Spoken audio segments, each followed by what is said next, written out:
On est là pour parler du lore de A Plague Tale Innocence. Alors c'est un jeu sorti il y a assez longtemps, en 2019, qui va nous raconter l'histoire de deux personnages principaux. Ces deux personnages, ce sont Amicia et Hugo. Ce sont des jeunes enfants qui viennent d'une famille plutôt noble et qui honnêtement vivent leur meilleure vie dans leur seigneurie. Mais un jour, tout va basculer. Ça commence avec une petite balade avec notre père dans la forêt pour Amicia, sans notre frère. On comprend vite qu'en fait Amicia, elle voit très peu son frère. Lui qui est plutôt avec sa mère et qui visiblement est toujours enfermé depuis plusieurs années. Et cette balade va mal se finir. On a un chien, et malheureusement le chien, il va partir dans la forêt seul, on va lui courir après, et tout d'un coup on va s'avancer dans une forêt que Amicia connaît parce que ça fait des années qu'elle la parcourt, elle et sa famille, et là la forêt elle est bien plus sombre, bien plus... Ah, ça donne un aspect très sale, très poisseux, et on va trouver le chien qui est blessé et qui malheureusement va se faire emmener sous terre par une sorte de créature qu'on ne connaît pas. Ça commence comme ça et ça va être les prémices de tout ce qui va s'amorcer autour de Amicia et de Hugo. Ensuite on va rentrer. Bien sûr dépité, on va chercher à aller raconter à notre mère ce qui s'est passé. Et là en même temps qu'on passe la voir, on est informé d'une chose. Des soldats arrivent dans la cour. Notre mère est assez inquiète et elle nous demande d'aller voir Hugo, de le surveiller pendant qu'elle descend. C'est une chose assez rare parce que habituellement Amicia, elle voit pas vraiment Hugo en fait, ils sont très séparés tous les deux. Mais pour une fois, elle va pouvoir s'aventurer dans sa chambre, un accès qui habituellement est super restreint par leur mère. Donc on va y aller tranquillement, on va trouver Hugo, on va lui parler. On sent que Amicia, elle sait pas trop comment s'adresser à son frère. C'est vraiment une relation frère-sœur où les deux se connaissent assez peu, sont très séparés. Amicia beaucoup avec son père, Hugo beaucoup avec sa mère. Et pendant qu'on le retrouve, on a une vue sur ce qui se passe dans la cour, depuis la chambre du Hugo. Donc on voit les soldats s'adresser à notre père, un certain seigneur Nicolas, et il demande à ce qu'on lui remette Hugo. Ça, c'est un peu étonnant, et notre père, bien entendu, refuse, et il se fera malheureusement exécuter sous les yeux de Amicia. Hugo ne le verra pas, et tout de suite les soldats vont s'élancer dans le château à la recherche d'Hugo. Ils vont massacrer les serviteurs, tout ce qu'ils peuvent, le but c'est de le trouver. Là, Amicia, elle est prise de panique, mais qu'est-ce qu'elle va faire? Elle va essayer de fuir le château avec son frère, la seule chose qu'elle pouvait faire. Et pendant qu'on va parcourir le château, autant on va trouver des serviteurs qui seront prêts à tout pour nous défendre et qui ne diront rien, qui seront prêts à mourir pour nous. Et on voit bien que certains sont prêts à dire tout et n'importe quoi pour nous vendre. Certains diront que je sais où ils sont, je peux vous y amener. Et ça ne passera pas, ils se feront quand même tuer. Donc on a vraiment tout ce type de comportement. Et dans notre fuite, heureusement, on va retrouver notre mère. Notre mère qui petit à petit va chercher et nous aider à nous enfuir. On va traverser toute notre cour jusqu'à en sortir. C'est tout à la fin, en sortant de cette cour, que l'on se fera repérer. Mais notre mère va nous donner une consigne parce que elle va, elle, chercher à se sacrifier pour nous sauver.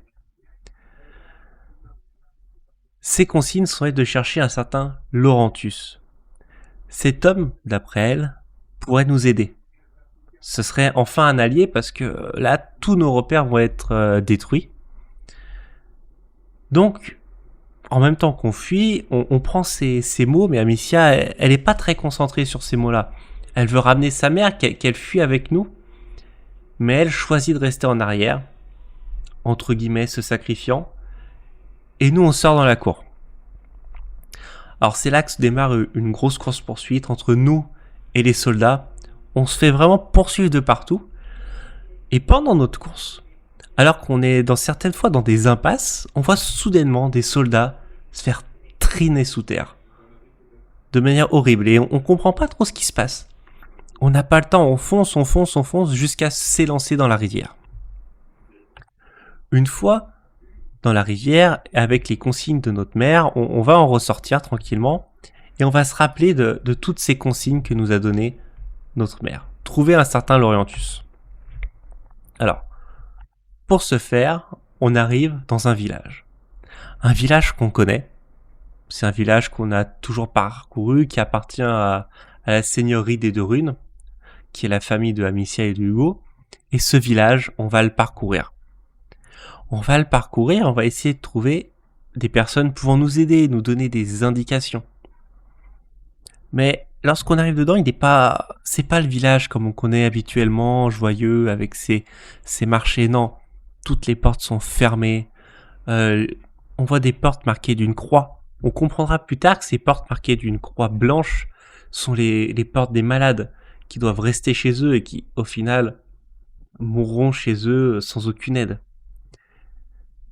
On voit bien que personne n'est prêt à nous aider, les volets se ferment sur notre passage, jusqu'à ce qu'on arrive sur la place principale de ce village. Sur la place principale de ce village, on assiste à un bien triste spectacle. Les villageois sont en train de faire brûler des personnes, sans doute des personnes malades. Ils en sont à un point où ils ne savent pas quoi faire de cette maladie. Maladie dont, jusqu'à présent, il y a peut-être une semaine encore, Amicia et Hugo n'entendaient pas parler. Ça s'est propagé extrêmement vite. Et en nous voyant, notamment la personne qui a un peu pris la tête de cette rébellion dans le village et qui a aidé à faire exécuter les gens, va tout nous mettre sur le dos. Il va estimer que la maladie dont sont victimes les villageois et dont son fils et ses enfants ont été victimes, c'est la responsabilité des Deux Runes. Ainsi, il va élancer tout le village, enfin tous ses partisans, à nos trousses. On va de nouveau se retrouver dans une espèce de courte poursuite tout au long du village. Bien entendu, on va réussir à fuir, mais dans notre fuite, on va faire deux choses. Deux choses qui vont choquer Amicia. Parce que Amicia va, au travers de cette fuite, et grâce à ce qu'elle a appris avec son père et son maniement de la fronte, commettre 2 meurtres. Et ça va beaucoup la choquer, c'est-à-dire qu'on va sentir que le personnage, elle est pas prête pour arriver à de telles extrémités, elle aurait aimé faire les choses différemment, ne pas que ça en arrive là.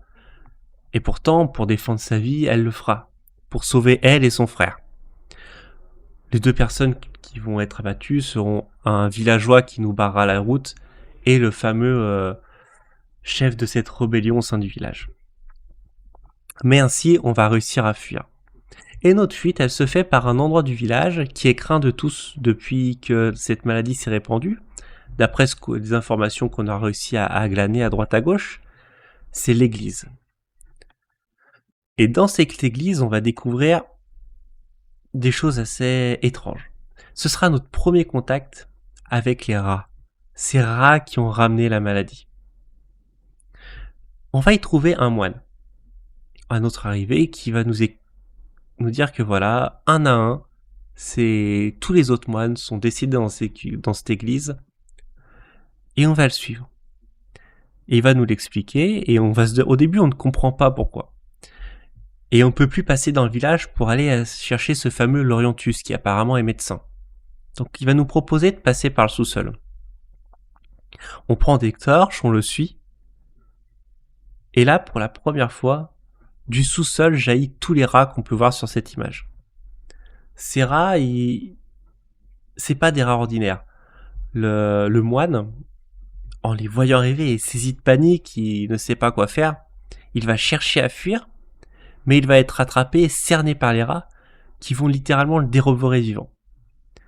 Alors nous, c'est aussi la panique, on s'attend au pire, mais étonnamment, il nous saute pas dessus. C'est comme s'il craignait toutes ces flammes, les flammes de la torche que porte Amicia. Ainsi, on va comprendre qu'on peut parcourir et faire fuir les rats grâce à cette lumière. Ils ont peur, ils la craignent cette lumière. Vraiment, les rats noirs qu'on va croiser dans le Plague Tale ont peur de la lumière, ils vivent sous terre, ils ne sortent pas le jour, ils ne sortent que la nuit. Ainsi, on va prendre le risque de traverser ces sous-sols. Ça se fera pas sans mal, mais on va finir par y arriver. Tout ça pour ressortir de l'autre côté et partir à la recherche de ce fameux Lorientus. Une fois sorti du village, bien sûr, on va parcourir le chemin à sa recherche, jusqu'à arriver à sa cabane. Et là aussi, c'est encore un spectacle qui va beaucoup étonner Amicia Hugo, c'est que se passe-t-il? On voit vraiment un bétail qui est absolument mort de partout, il a été exécuté, probablement porteur de maladie aussi, et on voit les rats parcourir ces cadavres issus de différents bétails. Les lieux sont littéralement infestés. Et on a la cabane d'Orientus qui est en haut de tout ça, comme si elle y échappait pour l'instant. Donc on va s'y aventurer, et on va faire plusieurs découvertes. Déjà, on va comprendre une chose, on est chassé, les hommes qui nous pourchassent, ce sont l'Inquisition. À ce stade du jeu, on ne sait pas qui est le dirigeant, on peut supposer que c'est le Seigneur Nicolas, parce qu'il semble en faire partie. On voit que les bétails sont abattus, visiblement la maladie qui se propage est extrêmement violente, et donc on utilise un peu les derniers moyens, et c'est très inspiré de ce qui s'est passé à l'époque de la peste, où le bétail était abattu, les malades étaient isolés chez eux pour ne pas contaminer les autres. Tout ça, on va le comprendre. Et en discutant avec ce fameux Laurentius, on va apprendre d'autres choses. On va apprendre que Hugo, notre petit frère, il est atteint d'une maladie. Une maladie qu'on appellera la prima macula. C'est quelque chose qui se développe en lui, et visiblement, ce serait une des raisons pour lesquelles l'Inquisition le cherche.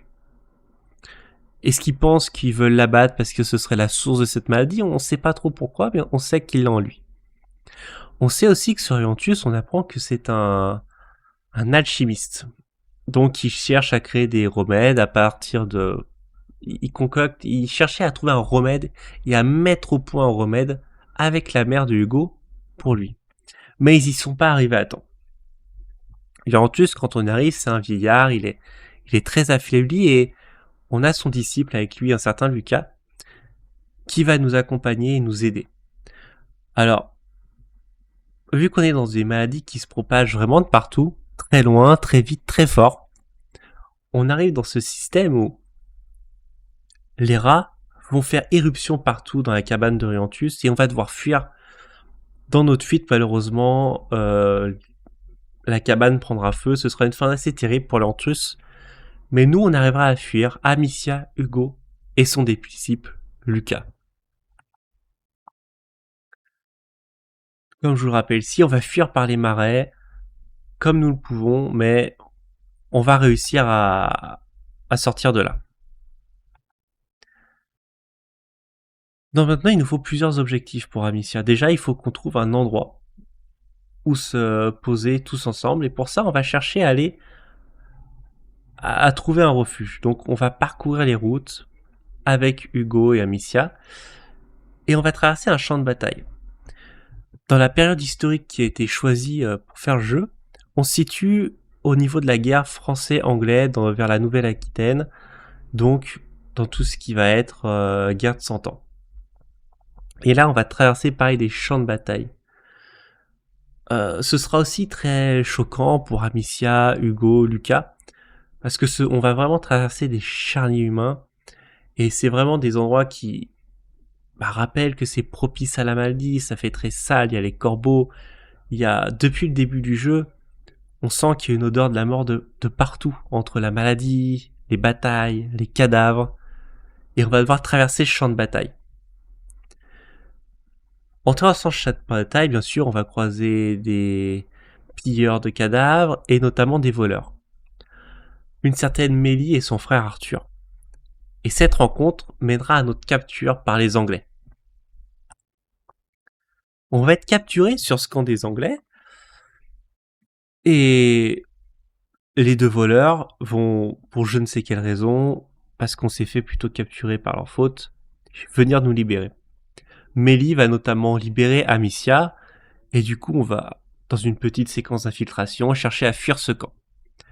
Dans ce camp, on comprend deux choses. C'est que les Anglais, bien sûr, ils sont en bataille avec les Français, mais ils communiquent quand même avec les personnes sur place, et notamment l'Inquisition. Ils espèrent tirer une bonne prime de notre capture à Amicia et Hugo. Cette Inquisition qui, étonnamment, est menée par des soldats français.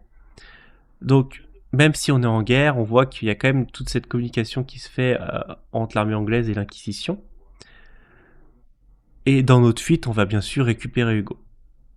C'est aussi dans notre fuite qu'on va se rappeler une chose, enfin s'apercevoir d'une chose, c'est qu'ils ont prévu l'Inquisition et le seigneur Nicolas débarque.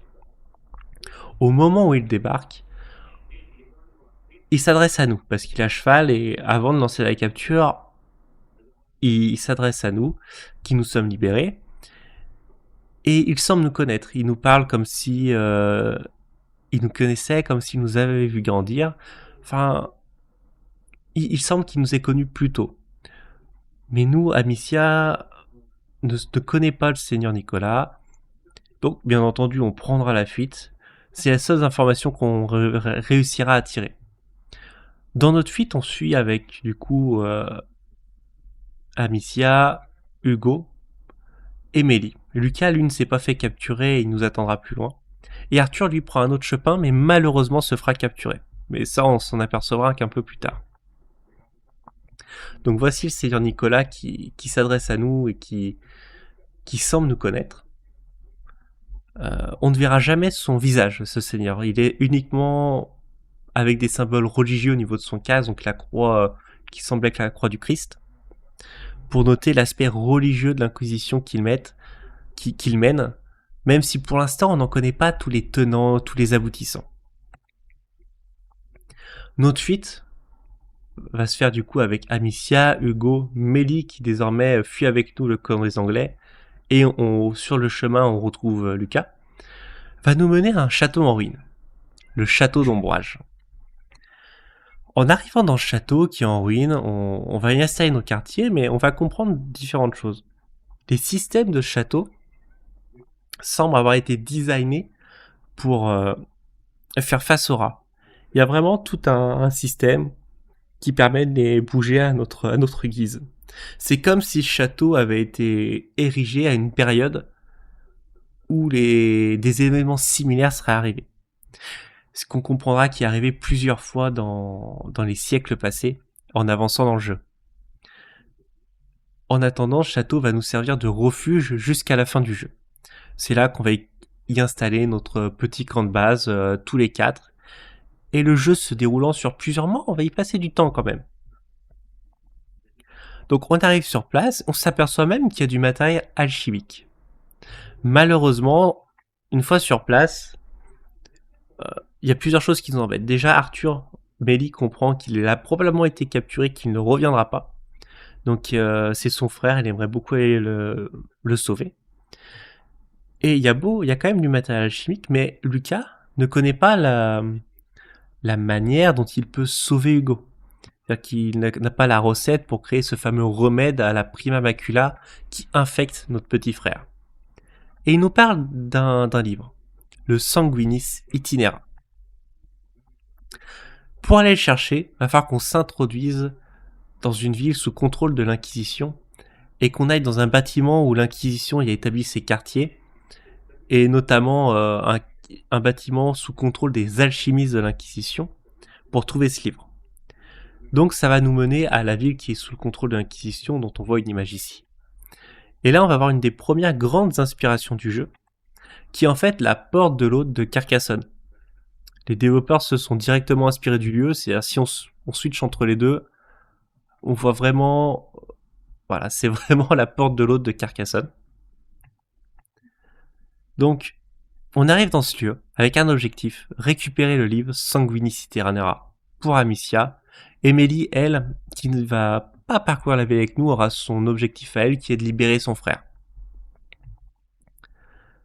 Dans cette ville, on constate plusieurs choses. On constate que l'Inquisition y fait régner la terreur. Tous les habitants sont invités à fuir la ville. Qui sont en bonne santé, tous ceux en bonne santé tout du moins, doivent évacuer les lieux voilà, sans demander leur reste. Et tous les malades, eux, seront exécutés. Ils vont même aller jusqu'à utiliser les rats, parce qu'ils ont la connaissance des rats, ils ont bien compris l'Inquisition qu'avec la lumière, on peut les contrôler, contre les malades, hein, en les lâchant, ce qui est des méthodes assez horribles. Et ils installent ce règne de terreur que fait régner l'Inquisition dans toute la ville et dans toute la région. Donc on parcourt cette ville qui, à l'image du village, est... Depuis qu'il y a cette maladie, on sent qu'elle est devenue, entre guillemets, poisseuse, sale. Il y a encore... C'est une ville avec une odeur de la mort. C'est quelque chose qu'on va beaucoup retrouver dans le Plectel. Et qu'on va traverser de manière plus ou moins discrète. Parce que notre objectif, il se situe au niveau de la cathédrale. C'est dans ce lieu où est le livre Sanguinis Itinera. Et c'est là qu'on doit s'y attarder. C'est dans ce lieu, d'ailleurs, c'est en arrivant devant ce lieu qu'on va apprendre une chose. Le chef de l'Inquisition arrive sur place, un certain Vitalis. On comprend donc que c'est lui le donneur d'ordre, et c'est sans doute lui qui a donné l'ordre au seigneur Nicolas de venir récupérer Hugo, et qui a du coup ordonné l'exécution de notre père et de notre famille, et qui a créé toute cette chasse à l'homme. Pour l'instant, on ne sait pas trop à quoi il ressemble, mais on va pouvoir s'introduire dans cette cathédrale. Une cathédrale qui, comme vous pouvez le voir de loin, est très inspirée de la cathédrale de Reims. Donc on arrive dans une cathédrale qui est le repère des alchimistes, qui est un lieu visiblement que les alchimistes ont récupéré depuis quelque temps, et qui était un lieu de savoir, parce qu'on voit vraiment des bibliothèques avec des bouquins de partout, de tout le long de grands couloirs. Mais tous ces livres, en fait, ils sont complètement sans dessus dessous. L'Inquisition cherche quelque chose. Et en arrivant un peu plus loin dans cette cathédrale, et en entendant une discussion avec Vitalis, on comprend une chose, l'Inquisition recherche ce fameux livre. Il recherche le Sanguinis Itinera. C'est pour ça qu'ils ont vraiment retourné tout ce qu'ils pouvaient dans les bibliothèques qui devaient être là depuis longtemps maintenant pour trouver ce livre, mais en vain. En écoutant cette conversation avec Vitalis Bénévent, on comprend une chose. Il est probable que le livre soit bel et bien là, mais dans une pièce cachée au sous-sol. Et pour cela, elle est cachée par une porte scellée, et il a fait venir Vitalis, le fils du forgeron qui a créé cette porte, un certain Roderick, pour y pénétrer. On comprend aussi qu'ils ont fait venir père précédemment, mais que dû à leur traitement, le père a dû succomber avant de révéler comment passer cette porte. Et donc, on voit ce fameux Vitalis Bénévent. Alors, ce Vitalis, quand on l'entend parler, on a vraiment cette sensation qu'il pense avoir une mission divine. Il pense être là pour libérer le monde de ce mal. En parlant de ce mal, on comprend bien que ça semble être cette maladie et ces rats qui parcourent le monde, qui parcourent la région, tout du moins le monde, on ne sait pas. Et pour ça, il n'en démord pas, il a besoin de Hugo et du livre, Sanguinis Itinera. Bien entendu, on va chercher à s'en emparer avant lui. Donc, on voit que c'est un vieillard aussi, et il fait quelque chose d'étrange. Il semble assez d'un mal en point, ce vieillard, et il se fait injecter un liquide qui vient, qui est extrait directement de la part de prisonnier qui semble infecté, malade, voire de cadavre, peut-être, on sait pas trop, pour se soigner. Donc on sait pas trop ce qu'il a, pourquoi il fait ça, mais c'est quelque chose qui semble être, qu'il semble récolter des cadavres de personnes infectées par les rats. Donc on va vraiment s'introduire dans cette chambre, pendant que les soldats en fait vont amener Roderick tranquillement pour qu'il révèle comment passer cette porte scellée. On va les suivre. On va libérer Roderick notamment en faisant tomber un énorme chandelier avec des chandelles. Ce qui va abattre les soldats, ce qui va mettre le feu pendant qu'on va fuir dans les sous-sols. On arrivera à récupérer le livre. On se retrouvera dans notre fuite de nouveau face à face avec Vitalis, cette fois de visu. Il nous parlera. On comprend plusieurs choses. Ça fait des années qu'il fait surveiller notre famille. Depuis sans doute la naissance de Hugo. Donc, dès la naissance de notre frère, il a été détecté qu'il avait cette prima macula, même si jusqu'à présent ça s'était jamais trop révélé. Et donc il fait surveiller notre famille en attendant je ne sais quoi. On comprend pas trop à ce stade du jeu pourquoi s'il avait besoin du Hugo, pourquoi il n'est pas intervenu avant, pourquoi il l'a laissé. Bien sûr, ça va se révéler, mais visiblement, il avait besoin que la prima macula, la maladie du Hugo, s'éveille pour vraiment passer à l'acte. Et c'est avec la venue des rats et le développement de toute cette espèce de peste, on va l'appeler, même si elle n'est pas nommée directement dans le jeu, ce qui semble lui donner le top des pairs et ce qui lui a permis, et ce qui lui a donné du coup cette raison de lever l'Inquisition pour chercher Hugo, le livre et visiblement accomplir sa pseudo-mission divine. Bon, bien entendu, une nouvelle fois, on va chercher à fuir, on va s'élancer dans les flammes avec Amicia et Roderick, et on arrivera à fuir dans une cathédrale qui du coup va partir en flammes. Et on va rentrer au château d'Ombrage. Au château d'Ombrage, on va retrouver notre frère avec Roderick. On va aussi retrouver Mélie qui rentre et qui rentre avec son frère à elle. Elle a réussi à le libérer. Et là, on va apprendre plusieurs choses. Déjà, on va pouvoir se servir du livre. Lucas, il va l'observer, ce livre, et il va regarder un peu tout ce qu'on a comme matériel alchimique dans ce château, mais visiblement, on n'a pas de quoi créer le remède pour Hugo. Il va de nouveau falloir qu'on parte chercher des ingrédients, du matériel, et pour ça, on suppose que notre mère, étant donné qu'elle cherchait un remède pour Hugo avec Lorientus, l'ancien maître de Lucas, on suppose qu'on avait du matériel alchimique à notre château. Même si Amicia ne sait pas où, parce que visiblement, elle ne l'a jamais vu, mais on avait des pièces interdites, notamment le bureau de notre mère, la chambre du Hugo, donc c'est peut-être là-bas. Ce sera notre prochain lieu de destination. On va aussi apprendre une autre chose, c'est que on va apprendre avec le retour de Arthur, il va nous le révéler, dans un moment où les personnes qui écoutent, on sera tous là, sauf Hugo, qui étant plus jeune se reposait, mais, enfin, comment dire, il va se lever, il va arriver, il va surprendre la conversation sans intervenir et on va jamais le repérer, en fait. Il va nous apprendre une chose, c'est pendant qu'il était en prison, il a vu une femme. Et une femme qui était traitée différemment des autres prisonniers et dont il cherchait à obtenir des informations sur où est-ce que Amicia et Hugo pouvaient être. Là, tout le monde le comprend, il s'agit probablement de notre mère, Béatrice de Rune. Donc, visiblement, l'Inquisition a capturé notre mère, elle ne l'a pas abattue lors de l'attaque de notre château. Donc ça, c'est une bonne révélation pour Amicia, mais en remontant, elle voit Hugo qui, en nous voyant que tout le monde partait, est parti faire semblant de se recoucher. Hugo va s'adresser à Amicia et va lui demander une chose, est-ce qu'on pense que notre mère va bien, est-ce qu'elle est en vie, est-ce qu'on pourrait la revoir? Et là, Amicia va essayer le plus subtilement qu'elle peut, mais faire comprendre à Hugo que non, notre mère, on ne la reverra pas, qu'elle est probablement morte, mais que là où elle est, elle ne souffre pas.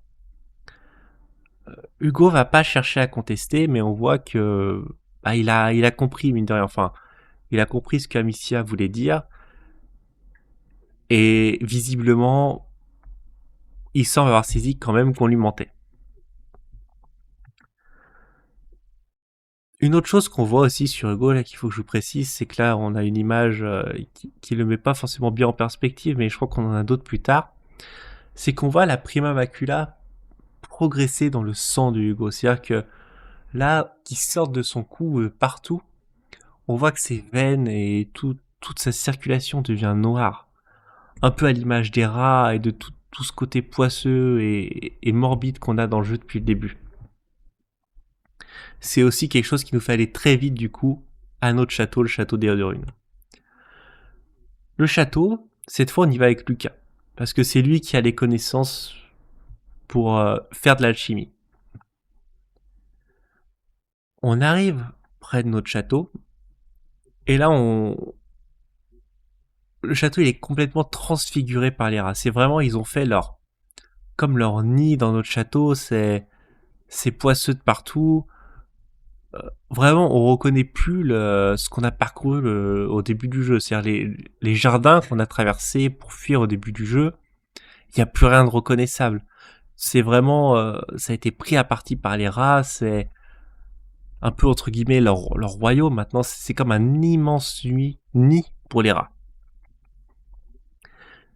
Et en avançant dans notre château, en progressant petit à petit avec Lucas, on s'aperçoit d'une chose en arrivant dans la cour du château, le cadavre de notre père. Et là, c'est super étonnant parce que depuis le début du jeu, lorsqu'on progresse, les rats, lorsqu'il y a des cadavres, vraiment, ils les bouffent, il n'y a rien qui en ressort. Et sur le chemin qu'on a parcouru jusqu'à présent, les soldats qui étaient restés derrière, qui sont décédés par la course-poursuite ou qui peut-être surveillaient le château pour voir qu'on n'y reviendrait pas, bah, les cadavres se sont fait bouffer, mais pas celui de notre père. C'est super étonnant. Et lorsqu'on rentre dans le château, on s'aperçoit que nos serviteurs, les serviteurs des deux runes, il y a toute une partie qui aussi semble ne pas avoir été dévorée. On voit même de la nourriture sur les tables telles que c'était resté. Alors, c'est un peu saccagé partout, mais on voit des restes de nourriture qui n'ont pas été dévorés par les rats. Alors que depuis le début du jeu, on les voit vraiment comme quelque chose de qui arrive sur son passage, qui vorace, qui dévaste tout, qui dévore tout, vivant, mort, peu importe. Et là, c'est pas le cas. Donc il y a un truc d'assez étrange, presque un peu mystique. Pourquoi notre château, pourquoi notre père n'a pas été dévoré, nos serviteurs, pourquoi il y a encore de la nourriture en place alors qu'ils auraient très bien pu tout dévorer? On ne comprend pas, et on va s'aventurer dans notre château, tant bien que mal, et en montant à l'étage, on voit que les rats, ils sont plus étranges que d'habitude.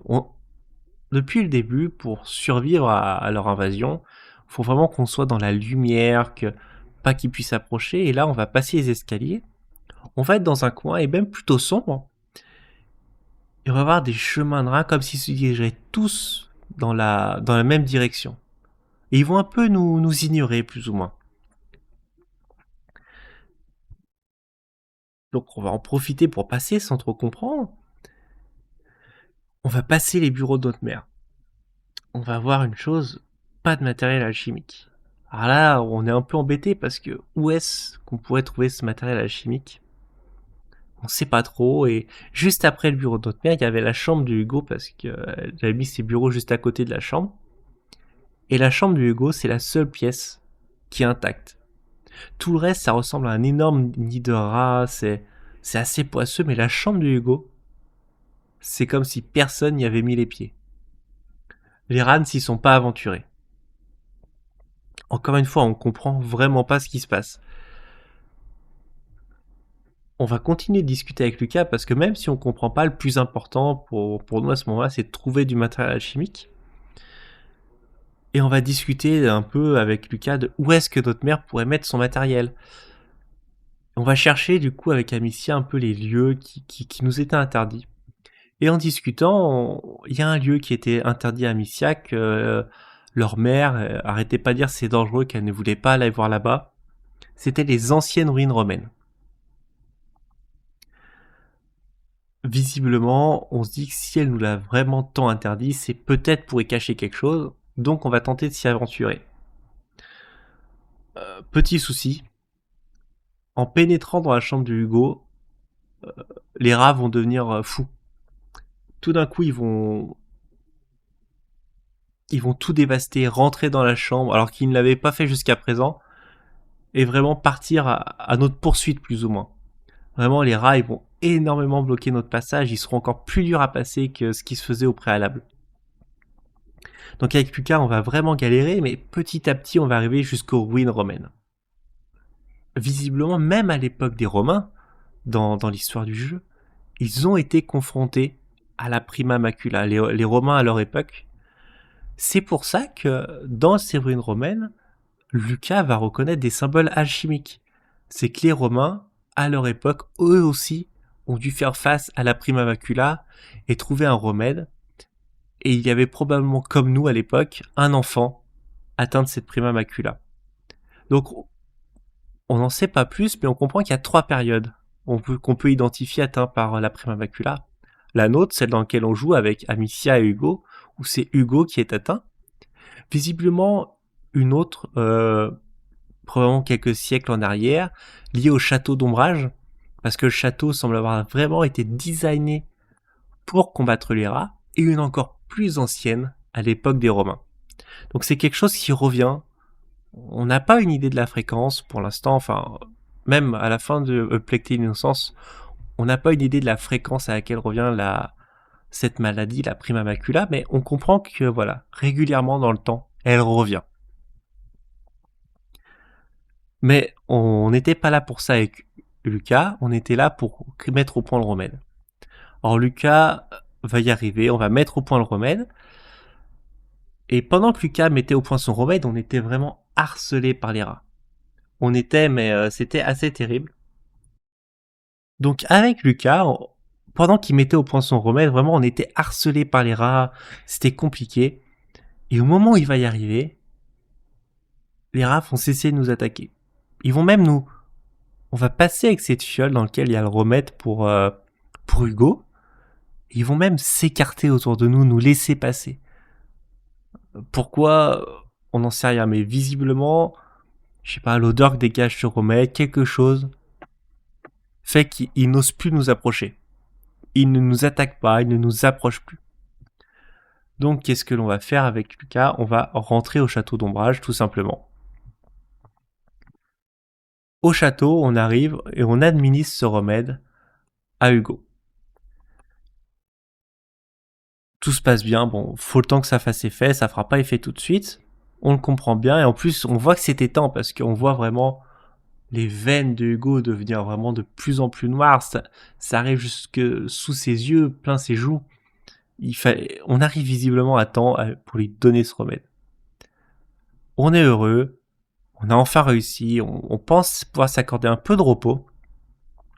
Tout le monde va se coucher, mais le lendemain matin, Hugo a disparu. Pourquoi il a disparu? Bah, faut que je vous le dise, sinon, si j'oublie des choses, ça marche pas. C'est que la veille au soir, après avoir vu son remède, Hugo nous reparle de notre mère. Et Amicia, là, de nouveau, elle lui dit non mais notre mère là où elle va très bien. Enfin, elle fait plus ou moins comprendre à Hugo que on ne reverra pas notre mère Béatrice. C'est comme si elle était morte et on comprend bien que Amicia à ce stade pense pas vraiment aller chercher sa mère. Elle est plus avec Hugo. Faut sauver son frère entre guillemets. Malheureusement pour sa mère, on a la sensation que voilà, elle pourra rien faire et qu'elle le fait pas forcément pas. Enfin, ça lui déchire le cœur de faire ça, mais qu'elle le fait vraiment pour protéger Hugo parce que si elle se fait attraper en ayant sauvé sa mère, plus personne ne sera là pour son frère. Donc même si elle a probablement envie d'aller sauver sa mère, entre guillemets, elle ne le peut pas. Malheureusement. Donc après avoir fait comprendre à Hugo que voilà, notre mère on la reverrait sans doute pas, tout le monde va se coucher et le lendemain matin, Hugo a disparu.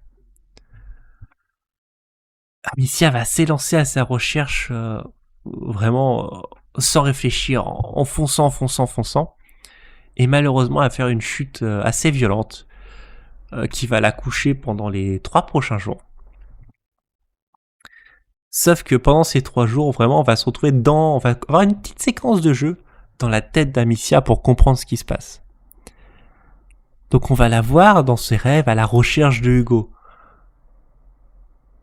On va parcourir un peu de chemin, on va retrouver notre frère. Et qu'est-ce qui va se passer dans nos rêves, hein, parce que il va nous redemander pour notre mère. C'est-à-dire que pendant tout notre chemin, on voit Amicia qui regrette d'avoir menti à son frère. Et au moment où elle le retrouve, Hugo il va poser une question. Il va nous reposer la question vis-à-vis de notre mère. Est-ce qu'on pourra la revoir? Est-ce que va bien là où elle est?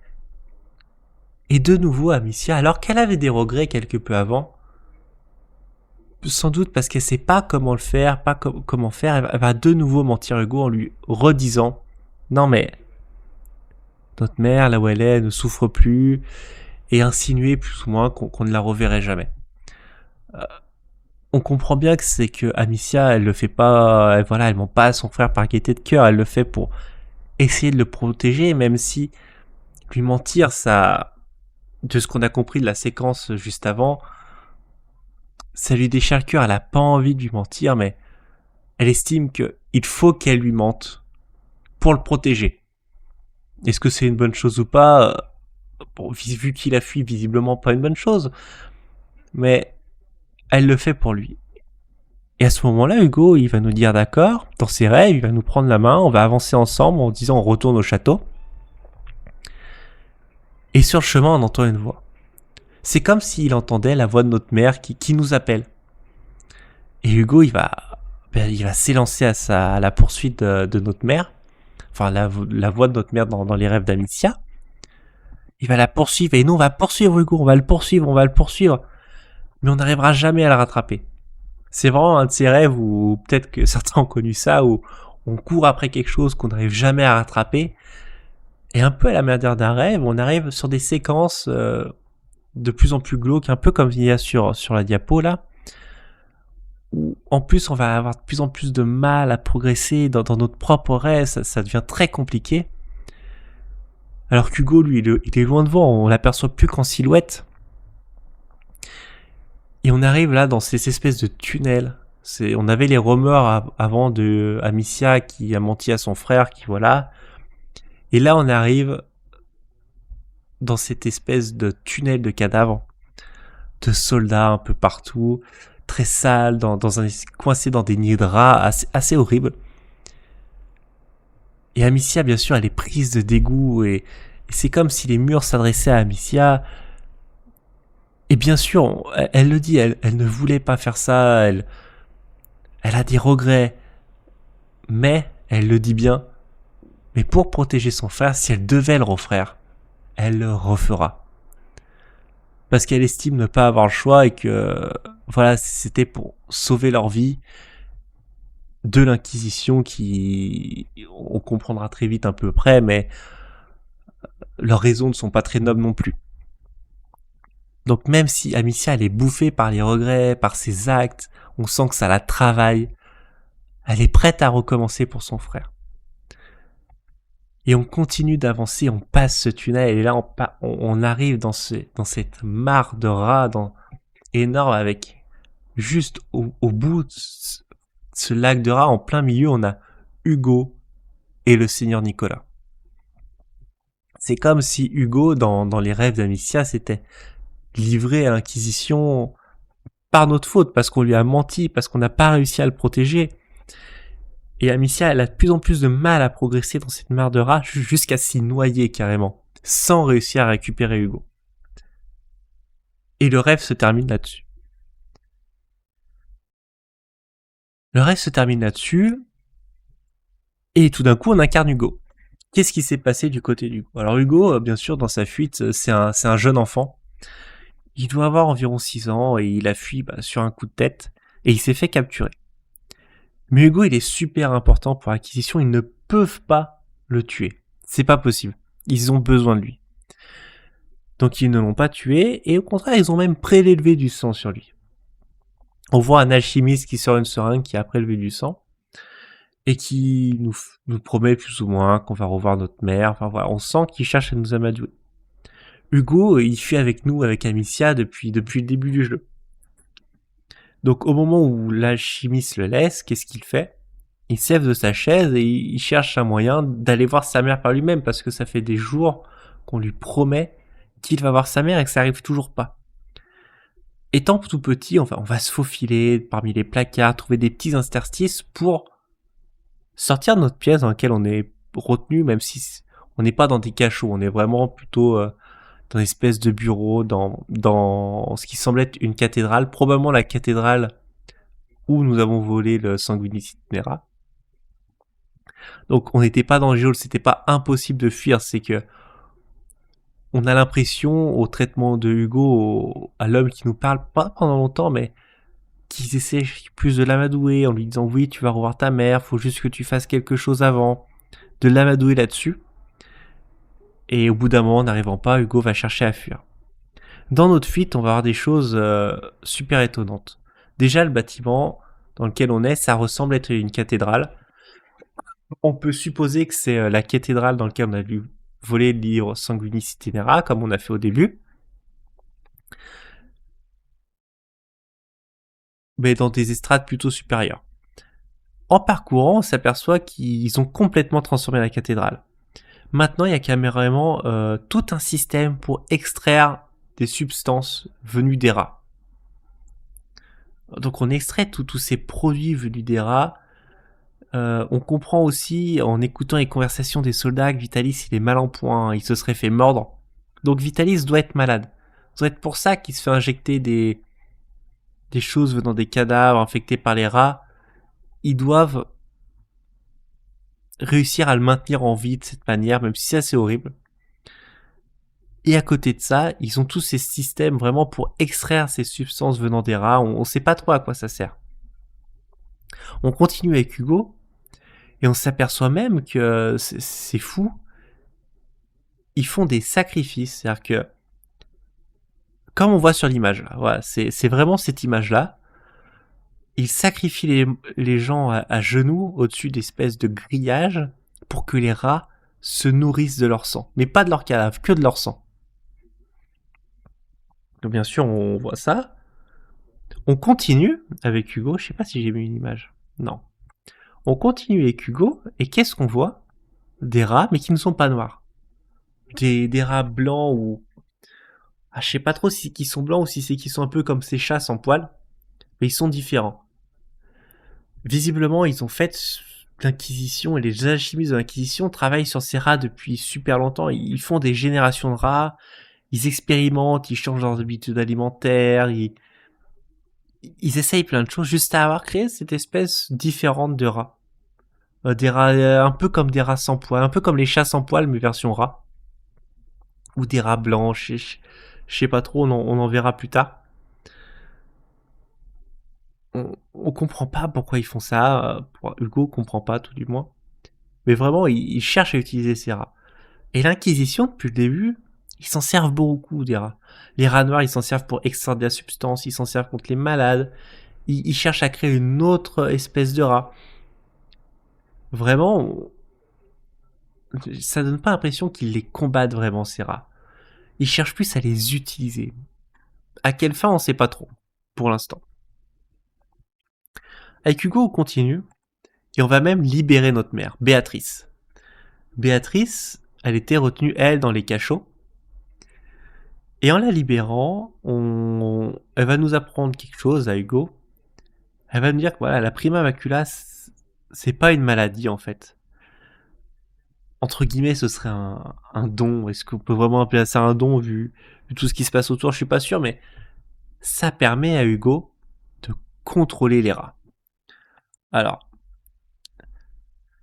regardez ce que j'ai mis après pour voir si j'ai mis d'images, mais du coup, avec notre mère, maintenant, Hugo va apprendre très rapidement dans la fuite du donjon, donc c'est vraiment dans l'action, à contrôler les rats. En fait, elle demande à Hugo ces espèces de voix, des choses qu'il ressent, d'arrêter d'essayer de les refréner, mais de les accepter. Et en les acceptant, en fait, Hugo va comprendre qu'il peut manipuler les rats, on va réussir à le faire. Et du coup, on va pouvoir demander aux rats, entre guillemets, d'attaquer des personnes. On va fuir avec notre mère jusqu'à être coincé par Vitalis et le Seigneur Nicolas. Et là, il lance une attaque contre nous. Et il pourrait vraiment lancer une attaque pour nous massacrer, mais il faut une chose. Il libère des rats dans la salle où on est avec Hugo, mais les rats, ils n'attaquent plus Hugo. Depuis qu'on a éveillé la prima macula, vraiment, là, dans les cachots, vraiment, ils nous attaquent plus, et visiblement, ils le savent très bien. Et pourtant, ils libèrent des rats. Et après avoir libéré les rats, qu'est-ce qu'ils font? Ils envoient des soldats avec pour ordre de tuer notre mère et de nous capturer. Et là, Hugo, entre guillemets, il est forcé d'utiliser les rats pour tuer ses soldats. Et en fait, bon, déjà, ça va être un traumatisme pour Hugo. C'est vraiment les premiers meurtres qu'il commet. Avant, c'était tout Amicia qui faisait. Hugo c'était entre guillemets jamais sali les mains. Et là, on a vraiment l'impression qu'il regarde le spectacle et qu'il cherche à pousser Hugo dans ses retranchements, à manipuler les rats, à les envoyer contre les différentes personnes. Donc ils font ça, jusqu'à ce que Hugo, en fait, ça le fatigue, ça le fait travailler, jusqu'à ce qu'il craque et qu'il ne puisse plus. En fait, une fois qu'il craque, vraiment avec les jeux de lumière, ils font enlever les rats et ils capturent notre mère et Hugo. En fait, ce qu'il faisait, c'est qu'il cherchait à faire vraiment s'éveiller au maximum cette prima macula et ce don qu'a Hugo. Donc ça, c'est ce qu'il cherchait à faire sur Hugo. Et dans cette cathédrale, toujours, pendant qu'on la parcourait, je vais en parler que maintenant parce qu'on a Vitalis à l'écran, on va prendre une seconde chose venant de Vitalis. L'inquisition qu'il mène avec tous ses aspects religieux,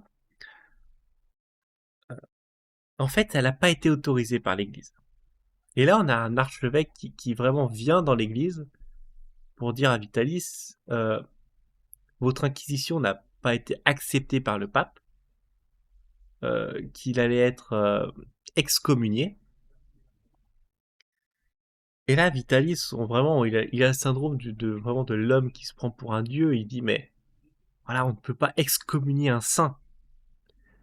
Et il n'hésite pas à dire que voilà, que les gens comme l'archevêque, ce seront les premiers à venir le supplier lorsque il aura mené ses objectifs à bien, et, etc., etc. Il a vraiment ce syndrome, il se prend, ouais, vraiment, il se prend pour un dieu. Et il renvoie l'archevêque comme si rien n'était, comme s'il ne pouvait pas être excommunié, comme s'il était au-dessus de tout ça. Donc vraiment, l'Inquisition, à ce moment-là, il n'y a plus de doute. C'est le joueur, il comprend que elle est menée par Vitalis pour ses intérêts personnels. Et après, il y a entraîné probablement Sir Nicolas. On ne saura jamais vraiment si Sir Nicolas, il est amené parce qu'il a vraiment des intérêts personnels ou s'il a été plus ou moins manipulé par Vitalis, on ne sait pas trop. Mais voilà, donc c'est vraiment un aspect personnel qui ramène Vitalis, c'est une envie de pouvoir. Et cette envie de pouvoir, on la comprend encore mieux quand on voit Vitalis se faire injecter le sang de Hugo qu'on a vu être prélevé juste avant. On soupçonne notamment Vitalis, il parle à Hugo dans cette scène-là, qu'on voit à l'écran, comme quoi il nous comprend, comme quoi lui aussi il entend. Mais visiblement, de ce qu'on voit, c'est que Vitalis, il n'est pas le porteur original de la Prima Macula, c'est vraiment Hugo. Et que lui, il aimerait aussi l'avoir, avoir ce pouvoir, il le désire vraiment. Et qu'est-ce qu'il a mené sur le chemin, notre cher Vitalis? Visiblement, c'est une légende romaine. Visiblement, lui aussi, il est au courant que à l'époque des Romains, il y a eu une Prima Macula. Et visiblement, ce qui s'est passé à l'époque des Romains, c'est que l'enfant qui était capable de manipuler les rats était, il y a eu un mini culte, il était plus ou moins vénéré par un culte secret qui s'est fait autour de l'enfant. Et dans ce culte, on parle aussi d'une autre personne aux côtés de l'enfant, un homme. Et lui se voit comme l'homme qui serait vraiment aux côtés de l'enfant et qui pourrait être vénéré même à la place d'Hugo après. Donc en fait, Vitalis, à ce moment-là, il n'y a plus de doute, il cherche à s'emparer du pouvoir de Hugo. Il fera tout pour. C'est pour ça qu'il a poussé Hugo dans ses retranchements en cherchant à nous, en le poussant à commettre des meurtres sur les soldats qui attaquaient nous et notre mère. Le fait est, c'est que Hugo, malgré tous ses pouvoirs, d'épuisement, il va pas réussir à tenir et on va se faire recapturer. Et là, on va de nouveau switcher sur Amicia, l'héroïne du jeu original, 3 mois plus tard. Donc pendant 3 mois, en fait, Hugo, qui est là, va rester aux côtés de l'Inquisition. Ils vont plus ou moins essayer de lui laver le cerveau pour l'amener de leur côté et le retourner contre Amicia. Et ils vont chercher à faire une chose, c'est savoir où est-ce qu'ils sont cachés. Et là, bien entendu, 3 mois plus tard, Hugo, après avoir eu toutes ces histoires de l'Inquisition, du Seigneur Nicolas, de Vitalis, il va craquer, il va dire où est le château d'ombrage aux inquisiteurs. Et il va venir, lui et le seigneur du Nicolas seul. Qu'est-ce qui se passe à ce moment-là? On est tous au château d'ombrage. Amicia, elle est dans une situation compliquée, c'est qu'elle est extrêmement triste. Tous les jours, Hugo lui manque, mais elle s'était faite plus ou moins une raison à sa disparition parce qu'on savait pas du tout où était Hugo. Et un soir, alors que voilà, elle est dans ses pensées, bah les rats ils sont là beaucoup plus que d'habitude et ils passent complètement les défenses. Ils s'introduisent même dans le château, ce qu'ils avaient jamais réussi à faire auparavant. Donc tous ils fuient du château, Amicia, Lucas, Mélie, Arthur et Roderick. Et Amicia en fuyant en dernier. Qui est-ce qu'on voit sortir des sous-sols du château entouré de rats? Hugo et le seigneur Nicolas. À ce moment-là, quand on fuit, parce qu'on fuit comme on peut, on fuit dans la cour. Et Amicia va se trouver dans une situation compliquée, c'est que Amicia et Arthur sont de leur côté, on a été séparés de Mélie et Lucas. Et Amicia va se retrouver seule face au seigneur Nicolas et Hugo. Et Hugo, c'est un enfant, il est perdu, il nous demande pourquoi on lui a menti, est-ce qu'on est vraiment de son côté, c'est complètement un enfant, il est désorienté, les discours qu'ont eu petit à petit l'inquisition sur lui, lui ont, bah, son esprit il a été perturbé, il a été convaincu, il sait plus qui croire, il a envie de croire sa sœur, en même temps on lui a menti, il est dépassé Hugo. Et en même temps il contrôle ses rats tout autour de lui, parce qu'on le voit bien, rien ne l'attaque, rien ne nous attaque alors qu'on est dans le noir. Et on recule, on recule, on recule parce que on essaye de lui parler, mais on n'arrive pas à le ramener à la raison. Et sinon Nicolas sort carrément son épée et est prêt à nous tuer.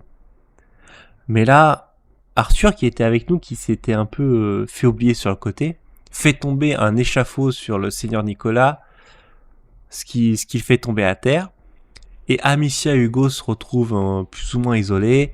Et Amicia, on va dire, prend vraiment son frère dans les bras. Son frère qui est perdu, les rats s'élangent complètement sur Amicia et Hugo pour dans un tourbillon de rats parce qu'ils réagissent plus ou moins à la colère, à la frustration, au fait que Hugo qui leur donne des ordres est complètement perdu. Mais Amicia, entre guillemets, elle s'en fout, elle prend son frère au milieu des rats, quitte à en mourir parce qu'elle sait pas ce qui va se passer à ce moment-là. Pour le convaincre, pour dire que voilà, elle lui fera confiance, qu'il peut lui faire confiance. Et c'est ce mouvement qui, on va dire, va ramener Hugo un peu à la raison et qui va se retourner du côté de sa sœur. Et là, s'entraîne le combat contre le boss, qui sera un boss du Seigneur Nicolas. Un boss bien revanchard. Parce qu'il est assez compliqué, vraiment, il enflamme son épée pour faire fuir les rats, et c'est assez compliqué, mais peu importe pour l'aspect gameplay. Le fait est que le Seigneur Nicolas, au final, on saura jamais trop qui c'est. On sait que c'est le Seigneur Nicolas, que visiblement il nous connaît, qu'il a dû venir au château des Deux Runes plusieurs fois dans le passé pour voir les enfants, sans doute enquêter où est-ce qu'en était la Prima Macula sur les ordres de Vitalis. Au vu de son casque, on sent que c'était un chevalier, entre guillemets, probablement croyant, il a vraiment cette croix sur lui. Et est-ce que le Seigneur Nicolas a fait ça vraiment avec l'idée en tête, un peu chevaleresque, de sauver le peuple et d'anéantir un peu cette maladie qu'est la Prima Macula grâce à Vitalis Bénévent? On ne saura jamais trop. Le fait est que c'est un homme dont on ne verra jamais le visage et dont au final restera assez mystérieux sur qui c'est, pourquoi il a rejoint l'Inquisition. On ne sait pas trop. En tout cas, c'était visiblement l'homme qui menait les armées dans l'Inquisition pendant que Vitalis était un peu la figure forte, plus du côté religieux. On arriva à le vaincre, il se fera bouffer par les rats. Mais avant qu'on arrive à le vaincre, malheureusement, il va abattre Arthur, le frère de Mélie. Et là, bah, bien sûr, tous les personnages vont être atteints parce que dans le château d'ombrage, mine de rien, depuis le début du jeu, ça fait plusieurs mois que ça a commencé et il y a des vraies relations qui se sont créées entre les personnages. C'est-à-dire qu'on voit vraiment que Mélie, la voleuse, s'était vraiment rapprochée de Lucas et qui s'entendait super bien, qu'il y a eu des interactions qui se sont faites avec Roderick et qu'on a vraiment créé ce groupe de personnages. Et la mort de Arthur, ça leur provoque un électrochoc aux petits Crooks. Ils comprennent que l'Inquisition ne les laissera jamais. Ils vont les courser peu importe où ils iront.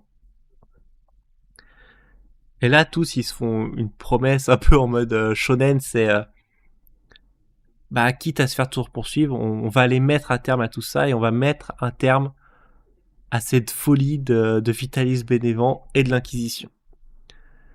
Ils y vont tous. C'est-à-dire que Roderick le forgeron, Lucas l'alchimiste, la voleuse, Amicia et Hugo. Donc pour ça, qu'est-ce qu'on fait? On retourne dans cette ville. Cette ville avec la cathédrale qui est un peu la base de l'Inquisition, où les inquisiteurs ont chassé la population, massacré les malades. On y retourne. Et un peu comme notre château, c'est vraiment poisseux, c'est vraiment la mort partout, il y a des gens pendus, c'est vraiment une ville absolument horrible où on devine qu'il y a eu toutes les horreurs qui ont été menées par l'Inquisition, de tout ce qu'ils ont fait pour leurs expérimentations sur les rats, de comment ils ont chassé les malades, les habitants. Et on va devoir traverser de nouveau tout ça. Mais cette traversée, elle va être assez terrible. Parce que malheureusement, dans la traversée, Roderick, pour qu'on puisse passer et continuer d'avancer, va choisir de sacrifier sa vie euh, dans toute une scène où en fait une scène à la fois assez forte et assez banale. C'est super qu'ils aient fait ça parce que en général, lorsqu'on prend des personnages comme ça et qu'on va les faire mourir dans un jeu, et que c'était des personnages un peu importants qui font partie de nos groupes, on leur accorde de grandes cinématiques, des grandes scènes. Et là, c'est vraiment une scène d'infiltration. On va se cacher derrière un chariot et on va se faire tirer dessus par des archers. Et Roderick, lui, il va prendre toute sa force et il va pousser le chariot tout ce qu'il peut en se prenant des flèches. Et il poussera, il poussera, il poussera pour nous ouvrir le chemin parce que lui aussi, au fond de lui, il a sa rage. C'est-à-dire que son père est décédé pour la porte scellée qu'il a fait dans la cathédrale. Et entre guillemets, il a plus rien à perdre. Comme ils se sont fait la promesse, c'est jusqu'à la mort. Et il est prêt à tout pour nous aider et qu'on mette à terme à ce qui a détruit la ville dans laquelle il a grandi, ce qui a détruit sa famille. Et ainsi il décédera en nous permettant de passer. Bien sûr, tous les personnages seront fortement atteints par ce décès. Et du coup, ça va encore plus nous pousser à continuer. Donc on va continuer tous jusqu'à la cathédrale. Cette cathédrale qui, comme on le voit sur l'image, est complètement recouverte par cette espèce de... C'est un peu particulier. C'est vraiment comme un nid de rats. Même à l'image, on sait pas trop si c'est spongieux, si c'est végétal, on sait pas trop ce que c'est. Mais c'est vraiment cette matière noire partout sur la cathédrale qui est synonyme de la présence des rats et une présence très forte des rats. Il y en a de partout. On va y pénétrer. Et là, on va voir les choses assez terribles. On va voir Vitalis. Donc, si vous voyez comment c'est fait une cathédrale, lorsqu'on pénètre, il y a beaucoup de bancs qui mènent jusqu'à un endroit où... Alors, je suis pas spécialiste de la religion, mais où vont plutôt se mettre les prêtres, les archevêques pour parler. Et Vitalis, c'est là-bas, vraiment au centre de cet endroit où sont d'habitude les archevêques, les prêtres. Et sur les bancs, on va trouver tout un tas d'alchimistes, de soldats sacrifiés, morts assis sur les bancs. Et en fait, Vitalis, qu'est-ce qu'il a fait? Il a sacrifié tout le monde, absolument tout le monde, pour mener ses objectifs à bien. Et lorsqu'on voit débarquer tout un tas de rats, blancs ou plus ou moins sans peau, sous son contrôle, on comprend une chose. En fait, il s'est servi de ses propres disciples, de personnes qui croyaient en lui, pour développer ses pouvoirs qu'il a acquis grâce au sang de Hugo, parce que pareil, dans les 3 mois qu'il a été, où l'Inquisition a capturé Hugo, ils ont pas fait que lui retourner le cerveau, ils ont probablement aussi continué de prélever son sang, et Vitalis a dû continuer à s'en injecter. Et du coup, on va affronter Vitalis, et ça va vraiment être un combat entre Vitalis et Hugo. Alors Hugo aura notre aide, et Vitalis, lui, sera très seul. Dans dans ce grand hall où on a notre mère qui est en cage. Et on va avancer avec les rats d'Hugo parmi les rats blancs, on va se frayer un chemin pour atteindre Vitalis, jusqu'à réussir à l'atteindre vraiment et l'abattre. Ainsi, on va dire, le chef de l'Inquisition est tombé, et enfin, l'histoire générale de Euplecte et l'Innocence prend fin. Elle prend fin donc sur la mort de Vitalis Bénévent, et un mois plus tard, je crois, il y a un peu comme une scène un peu post-crédit qu'on peut jouer. On retrouve Amicia et Hugo dans un petit village, peut-être même le village qu'on a parcouru tout au début du jeu lorsqu'on fuit l'Inquisition de notre château, cette fois avec des fêtes, un marché, vraiment tout ce qui est une vie normale de village. On voit Hugo a toujours les séquelles de la prima macula, avec toujours des veines un peu noires, mais on voit que ça s'estompe, donc ça va. Il l'a toujours, mais ça va déjà mieux. Et on va chercher des ingrédients. Pourquoi on cherche ces ingrédients? C'est parce que à la fin du jeu, on a réussi à sauver notre mère, et avec Lucas, on essaye de la remettre sur pied. Mais notre mère a probablement tellement subi de tortures, etc., qu'elle est très compliquée, il faudra beaucoup de temps avant de la sauver. Et le jeu se termine un peu sur cette vision, nous qui partons en calèche, avec Lucas, mais Amicia, Hugo, et notre mère qui est allongée assez mal en point, on va pas se mentir, et on part en direction de bateau. Et ainsi se termine Euplectel Innocence. Ensuite, la suite sera racontée dans Euplectel Requiem, qu'on va faire en live et qu'on va sans doute commencer ce soir parce qu'il est à peine 23h. Donc là, on va pouvoir enfin découvrir tout le lore autour de Euplectel Requiem. Pour donner une idée, moi j'ai vraiment beaucoup aimé cette histoire de Euplectel Innocence. Elle est à la fois très simple, très directe.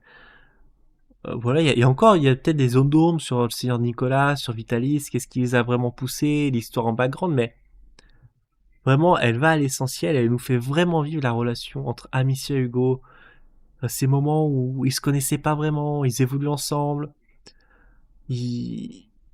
tout ça, les relations humaines, ils les mettent très bien en scène, et vraiment tout l'aspect du jeu qui te rentre dans cet aspect poisseux, morbide, de terreur que fait régner l'Inquisition, c'est vraiment fait de manière excellente. Donc moi, je peux que conseiller ce jeu si vous l'avez fait. Bon, vous serez entièrement spoil si vous êtes encore là, hein, mais c'est vraiment un jeu qui à ce niveau-là est vraiment super.